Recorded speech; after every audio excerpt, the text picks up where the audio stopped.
আসসালামু আলাইকুম। এখন শুনবেন সংবাদ শিরোনাম।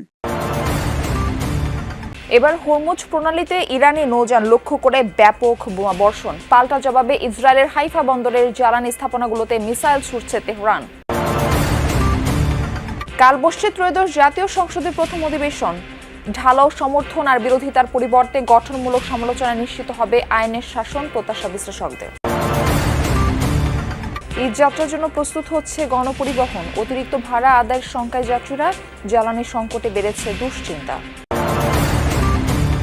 জ্বালানির জন্য পাম্পগুলোতে গভীর রাতেও লম্বা লাইন। ভারত থেকে পাইপ লাইনে আসা তেলের স্থান সংকুলান হচ্ছে না দিনাজপুরের ডিপোতে।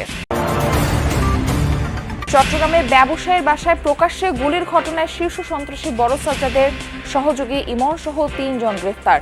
থানা থেকে লুট হওয়া ২টি সহ ৩টি বিদেশি অস্ত্র উদ্ধার।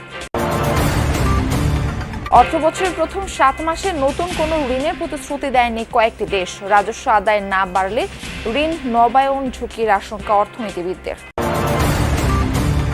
আসসালামু আলাইকুম। এতক্ষণ দেখছিলেন সংবাদ শিরোনাম, এখন দেখবেন বিস্তারিত। তো ইরান জুড়ে হামলা অব্যাহত রেখেছে যুক্তরাষ্ট্র, ইসরায়েল। এবার হরমুজ প্রণালীর বিভিন্ন স্থানে ইরানের নৌযান লক্ষ্য করে ব্যাপক বর্ষণ করেছে ওয়াশিংটন। অঞ্চলটিতে 16টি মাইন বিছানো জাহাজ ধ্বংসের দাবি করেছে মার্কিন সেন্ট্রাল কমান্ড। একাধিক ক্ষেপণাস্ত্র উৎক্ষেপণ সাইটে বোমারু বিমান দিয়ে ফেলা হয়েছে বাংকার বিধ্বংসী বোমা। রাতভর রাজধানী তেহরানে চলছে বিমান হামলা। এদিকে পশ্চিম ইরানে বিভিন্ন সামরিক স্থাপনায় হামলার ফুটেজ প্রকাশ করেছে ইসরায়েলি প্রতিরক্ষা বিভাগ আইডিএফ। তেহরান ও তাবরিজে কমান্ড সেন্টার ধ্বংসের দাবি করেছে তারা। হামলার খবর পাওয়া গেছে কেরমান শহরের একটি এয়ারপোর্টেও। যুদ্ধ শুরুর পর ইরানের 10,000-এর বেশি বেসামরিক স্থাপনায় হামলা চালিয়েছে যুক্তরাষ্ট্র, ইসরায়েল। এ পর্যন্ত প্রাণ গেছে 1300-র বেশি মানুষের। আবারও ইরানের হামলার টার্গেট হয়েছে ইসরায়েলের হাইফা বন্দর। অঞ্চলটি তেল ও গ্যাস শোধনাগার এবং জ্বালানি ট্যাঙ্ক লক্ষ্য করে মুহুর্মুহু মিসাইল ছুড়েছে তেহরান। আক্রান্ত হয়েছে তেল আবিব, জেরুজালেম সহ আরও কয়েকটি শহর। আবারও ড্রোন ও মিসাইল হামলা হয়েছে বাহরাইন ও সৌদি আরবের তেল ক্ষেত্রে। রিয়াদ জানিয়েছে প্রিন্স সুলতান বিমান ঘাঁটিতে হামলার চেষ্টা করেছে তেহরান। তাদের 6টি ব্যালিস্টিক মিসাইল ধ্বংসের দাবি করেছে তারা। সৌদি পূর্বাঞ্চলেও মিসাইল ছুড়েছে আইআরজিসি। সেগুলোও ভূপাতিত করা হয়েছে বলে জানিয়েছে রিয়াদ। কোনো ক্ষয়ক্ষতি অথবা হতাহতের ঘটনা ঘটেনি বলে বিবৃতিতে দাবি করেছে সৌদি প্রতিরক্ষা মন্ত্রণালয়। সংযুক্ত আরব আমিরাতের আবুধাবিতে একটি জ্বালানি স্থাপনায় ড্রোন হামলা চালিয়েছে ইরান। আগুন ধরে যায় গুরুত্বপূর্ণ স্থাপনায়, তবে এতে কেউ হতাহত হয়নি। অবশ্য কার্যক্রম বন্ধ রেখেছে অঞ্চলটির সবচেয়ে বড় তেল শোধনাগার। হামলা হয়েছে কাতার, কুয়েতেও। সাংবিধানিক সংস্কার অধ্যাদেশের ভবিষ্যৎ নির্ধারণী সংসদ বসছে কাল।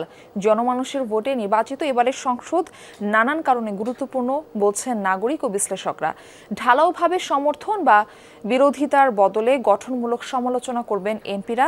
আইনের শাসন, দ্রব্যমূল্য নিয়ন্ত্রণ ও নিরাপত্তা সহ জনগণের প্রত্যাশা পূরণে কাজ করবে এবারের সংসদ, এমন প্রত্যাশা তাদের। বহু বছর পর এবার প্রত্যক্ষ ভোটে জনপ্রতিনিধি নির্বাচিত করেছে জনগণ। অধিকার ও গণতন্ত্র পুনরুদ্ধারের সে লড়াই ছিল রক্তক্ষয়ী। তাই হয়তো নির্বাচিত প্রতিনিধিদের কাছে এবার প্রত্যাশাও অনেক বেশি।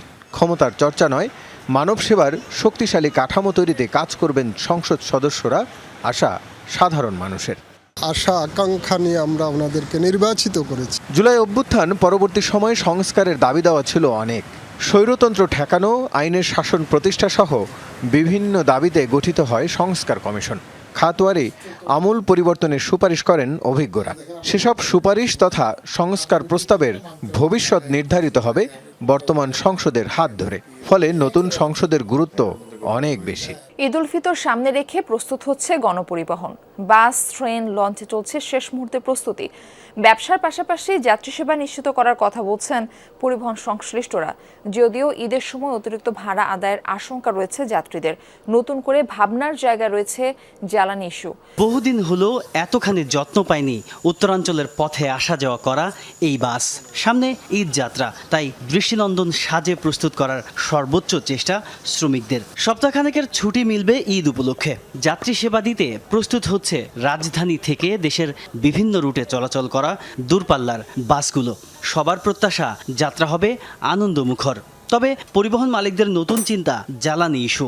রাজধানীর ফিলিং স্টেশনগুলোই জ্বালানি তেলের জন্য আজও দীর্ঘ লাইন। সরবরাহ ঘাটতির কারণে এখনও স্বাভাবিক কার্যক্রম শুরু করতে পারেনি কয়েকটি পাম্প। সকালে তেল নিতে এসে দীর্ঘ সময় অপেক্ষা করতে হচ্ছে মোটরসাইকেল ও গাড়ি চালকদের। কেউ ফজরের নামাজ শেষে, কেউ বা সাহরি খেয়ে এসে দাঁড়িয়েছেন দীর্ঘ লাইনে। গভীর রাতেও লাইন ধরেছেন কেউ কেউ। পাম্পের কর্মীরা বলছেন কিছুটা স্বাভাবিক হতে শুরু করেছে তেলের মজুদ, তবে সরকার নির্ধারিত পরিমাণ মতোই সরবরাহ করা হচ্ছে জ্বালানি তেল। চালকরা বলছেন ভোগান্তি নিরসনে সরকারকে কার্যকর উদ্যোগ নিতে হবে। কেউ কেউ তেল অবৈধভাবে মজুত করছে বলে অভিযোগ তাদের। আমি নিম্নতম অন্ততপক্ষে 500 থেকে 600 টাকার তেল যদি পাইতাম তাহলে আমি আর আসতাম না। এখন হয়তো বা কারো মজুত করছে, তারা কারণে তেল কমিয়ে দিচ্ছে। সিচেহরি খেয়ে এখানে এসে নামাজ পড়ছে, এখন ওই সময় লাগে দেখে আগে চলে আসছে। সরকার যেহেতু বলছে যে তেলের সমস্যা নাই, তারপরেও আমরা বের হয়ে দেখছি যে কিছু কিছু পাম্প, যেমন আমি মিরপুরে থাকি, মিরপুরের এরিয়াতে সব পাম্পগুলো বন্ধ হয়ে গেছে। চট্টগ্রামের গার্মেন্টস ব্যবসায়ীর বাসভবনে প্রকাশ্যে গুলির ঘটনায় শীর্ষ সন্ত্রাসী বড় সাজ্জাদের সহযোগী আব্দুল কাইয়ুম, রিমন, প্রকাশ ইমন সহ 3 জনকে গ্রেফতার করেছে পুলিশ। এ সময় গুলির ঘটনায় ব্যবহৃত বিদেশি রিভলভার, পিস্তল সহ 3টি বিদেশি অস্ত্র উদ্ধার করা হয়। এর মধ্যে 2টি অস্ত্র থানা থেকে লুট হওয়া। মঙ্গলবার রাতে সিএমপি কার্যালয়ে সংবাদ সম্মেলনে এসব তথ্য জানানো হয়। পুলিশ জানায় গ্রেফতারকৃত সন্ত্রাসীরা দীর্ঘদিন ধরে বিদেশে পালিয়ে থাকা বড় সাজ্জাদের নির্দেশে চাঁদা আদায় করে আসছে। প্রাথমিক জিজ্ঞাসাবাদে গার্মেন্টস ব্যবসায়ীর কাছে চাঁদা না পেয়ে গুলি করার কথা স্বীকার করেছে তারা। এর আগে 28 ফেব্রুয়ারি চট্টগ্রামের চকবাজারে এক শীর্ষ ব্যবসায়ীর বাসা লক্ষ্য করে গুলি করে অভিযুক্ত সন্ত্রাসীরা। নতুন সদস্য রিক্রুটের ক্ষেত্রে তাদেরকে পবিত্র কোরআন ছুঁয়ে শপথ করানো হয় এবং ওই শপথের ভিডিও শীর্ষ সন্ত্রাসী সাজ্জাদের কাছে প্রেরণ করতে হয় এবং ওই নতুন সদস্য রিক্রুটের পূর্বে পুরাতন একজন বিশ্বস্ত সদস্যকে গ্যারান্টর হতে হয়। এরপরে তারা নিয়োগ দেয়। এটা তাদের একটা বায়োডাটার মতো। অর্থ বছরের প্রথম 7 মাসে নতুন কোনো ঋণের প্রতিশ্রুতি দেয়নি কয়েকটি দেশ। তালিকায় আছে ভারত, চীন, রাশিয়া ও জাপান। বহুজাতিক সংস্থা হিসেবে একই প্রবণতা দেখাচ্ছে এশীয় অবকাঠামো উন্নয়ন ব্যাংক AIIB। তবে আগের নেয়া ঋণের অর্থছাড় চলছে। অর্থনীতিবিদরা এই প্রবণতাকে নেতিবাচক না বললেও ঋণের ব্যাপারে সতর্ক হতে বলেছেন নতুন সরকারকে। আশঙ্কা রাজস্ব আদায় না বাড়লে ঋণ নবায়নে ঝুঁকি বাড়বে। উন্নয়ন প্রকল্পের জন্য বিদেশি ঋণ নেওয়া বাংলাদেশের দীর্ঘদিনের রেওয়াজ। গত 1.5 দশকে এই প্রবণতা ছিল সবচেয়ে বেশি। এ সময় অসংখ্য ছোট বড় অবকাঠামো তৈরি হয়েছে, তার সাথে পাল্লা দিয়ে বেড়েছে বিদেশি ঋণ। 2009 থেকে 2024 এই 15 বছর ধার করার প্রবণতা বাড়ে প্রায় 4 গুণ। সেসব প্রকল্পের অনেক কাজ শেষ না হলেও এখন ঘনিয়ে আসছে বিদেশি ঋণের কিস্তি পরিশোধের চাপ। অর্থনৈতিক সম্পর্ক বিভাগ ERD সবশেষ প্রতিবেদন বলছে চলতি অর্থ বছরের প্রথম 7 মাসে ঋণ ও অনুদান এসেছে $264 কোটি। একই সময়ে কিস্তি দিতে হয়েছে $267 কোটি বেশি। এর মধ্যে সুদ প্রায় $89 কোটি। তার মানে দেশের মোট রপ্তানি আয়ের প্রায় 16% এখন বিদেশি ঋণের কিস্তি পরিশোধে খরচ হচ্ছে। প্রকল্পগুলো সঠিক সময় বাস্তবায়ন করতে পারেনি বলে কোনো রিটার্ন আসেনি। আমার দেশ এগিয়েছে, অনেক প্রকল্প আমরা করেছি, কিন্তু আমার রাজস্ব আহরণ বাড়ছে না। তার মানে আমার ঋণ ফেরত দেওয়ার ক্যাপাসিটি সরকারের বাড়েনি। সুতরাং যে ফিজিবিলিটি স্টাডিগুলো হয়েছে সেটার মধ্যে কোনো গলদ আছে কিনা।